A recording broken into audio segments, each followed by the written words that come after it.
Alright guys, today we are going to be reacting to the Stuttgart 21, Europe's most controversial rail project. I think we know already what kind of project it is. We're going to simply react to it and see what is ahead of it. Hopefully everything looks bright, because I love the train systems, especially when it comes down to Europe. You guys do a very good job, but there's some projects in Europe that are still kind of in the iffy area. Let's jump in and see what's going on. One of Europe's biggest infrastructure projects, 3 decades in the making. Stuttgart 21 is a rail mega project with a price tag to match. It's also a case study in what happens when big ambitions run into a serious backlash. Its survival has constantly come into question, facing massive opposition for delays and cost overruns. Backers say the enormous engineering challenge will be worth it, providing the vital link in a much bigger European goal. But doing all that in a still active central station with thousands of passengers a day and opposition from all corners is no easy task. This is the story of how to attempt what many said would be impossible. This is Stuttgart 21.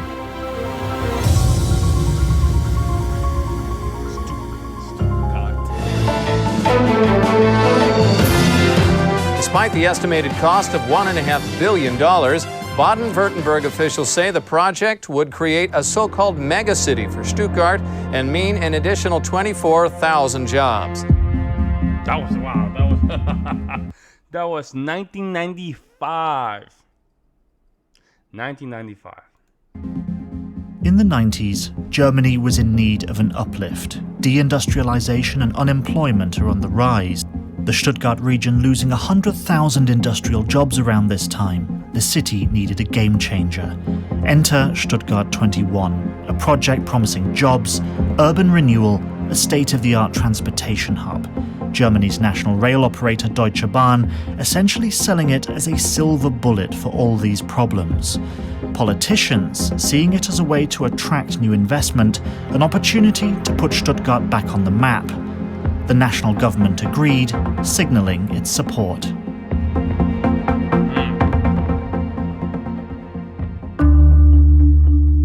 That's 10 years after. The plan is nothing short of ambitious. 11 tunnels, 42 bridges, around 100 kilometers of new tracks.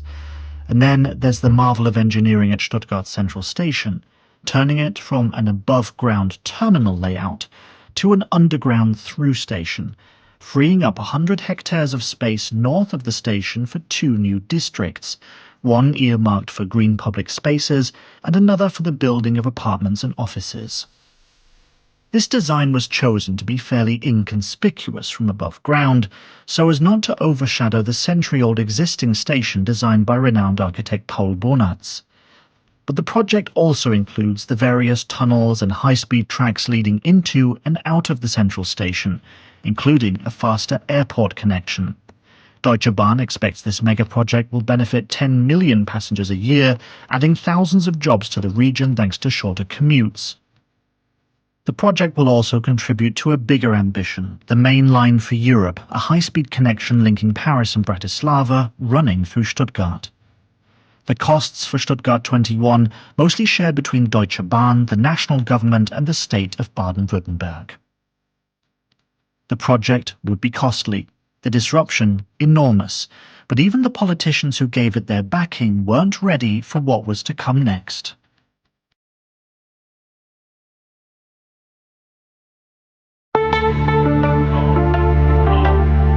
What went wrong? That's a good question.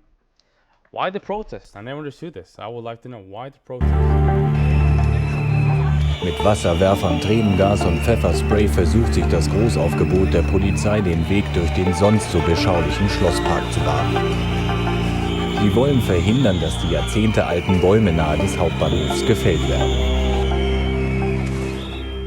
Opponents claimed the project was bad for the environment, not just the trees in the neighbouring park, but even for the groundwater under the city. Some were angry about the tearing down of a wall of the century-old station building, others saying the project was just far too expensive. The price tag in 1995 a bargain at just 1.5 to 2.5 billion euros. Since then, the costs have soared, now estimated to be over 11 billion euros, an increase of Wow, that's crazy. I mean, unless you factor in inflation, I don't think how that. nearly 360%. I don't know, folks.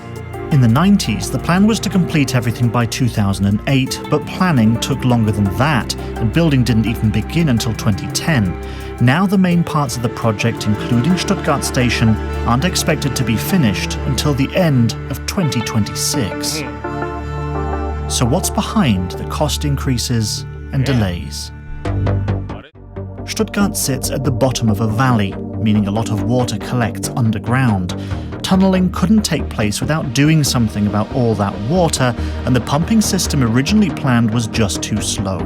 That meant going back to the drawing board, coming up with a new groundwater plan to not only remove 7 million cubic meters of water from the ground, but to filter it and add it back into the groundwater supply. But seeking approval for it meant more delays, more costs. To make matters worse, Well, that was gonna add another 10 years. tunnelers encountered cavities in the rock which made them vulnerable to sudden collapses, significantly slowing progress. While these are not necessarily unusual, they require careful management during tunneling. Perhaps the biggest challenge is this rock, anhydrite. If this comes into contact with water, it can swell significantly, increasing the pressure underground and potentially damaging or destroying tunnels.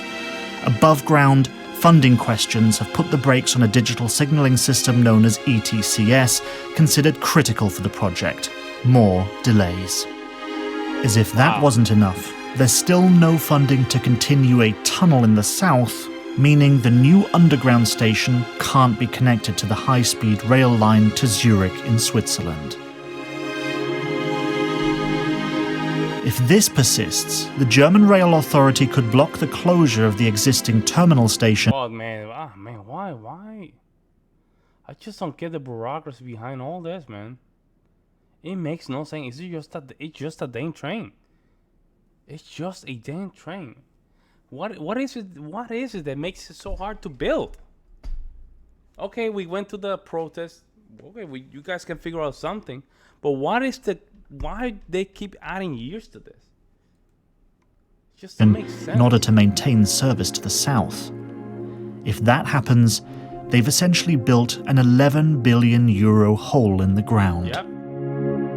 Yeah, that's what it. So what comes next? As we've seen, the completion date for the station in Stuttgart has been delayed to December 2026, but the high-speed connection to the south hasn't even begun construction and could take until 2032. Some things are looking rosier. The high-speed line to the city of Ulm is operational. The 85-meter Filztal Bridge, one of the tallest in Germany, is already complete. The many other tracks, tunnels and brand new smaller stations are scheduled to open by the time the central station opens its doors. And it's there we can find the jewel in the crown, already completed, a massive concrete roof punctured by 28 supports, including a main central support much larger than the others, with a platform and an 11... I love that design. That design is so unique, right? So unique. It also is just like welcoming the new generation, the new style, right? Like welcoming something. I don't know. I might be crazy here. ton staircase. Each of these supports acts as a skylight 32 meters wide. This monumentalism, an unnecessary cost and complexity to some, to others a demonstration of Germany's ambition and expertise. Lesson learned. What do we Stuttgart 21 is a microcosm of the challenges plaguing infrastructure megaprojects. Delays are rarely unavoidable, and budgeting for them is just as difficult. But critics accuse Stuttgart's project leaders of being overly optimistic with costs and timeline to secure political support and funding. And while it's tempting to get swept up in grand visions, it's important to ask those tough questions about costs and impact. It looks almost there, but far away. You see what I'm saying? Like it doesn't even look But the engineering and architectural achievements already in place are impressive, a testament to this monumental undertaking by thousands of skilled workers. Stuttgart 21 is a lesson for big projects worldwide, forcing us to confront uncomfortable truths about the trade-offs that are inherent in urban development. Well, I don't know, man. Man, 11 billion, damn. I think the war in Ukraine and Russia, that's one thing. Inflation, things are going very high as well. Like, there's a lot of factors. Environment's another one. At this point, you have to finish it. I don't know how you can just simply say, you know what, we're not going to finish it. Man, that's going to be a bad mark for the rest of the year for Germany. And Germany's reputation in that case will be in the in the line. Let me know what you guys think in the comment section below. I would love to hear your guys' opinion. I'll see you in the next one.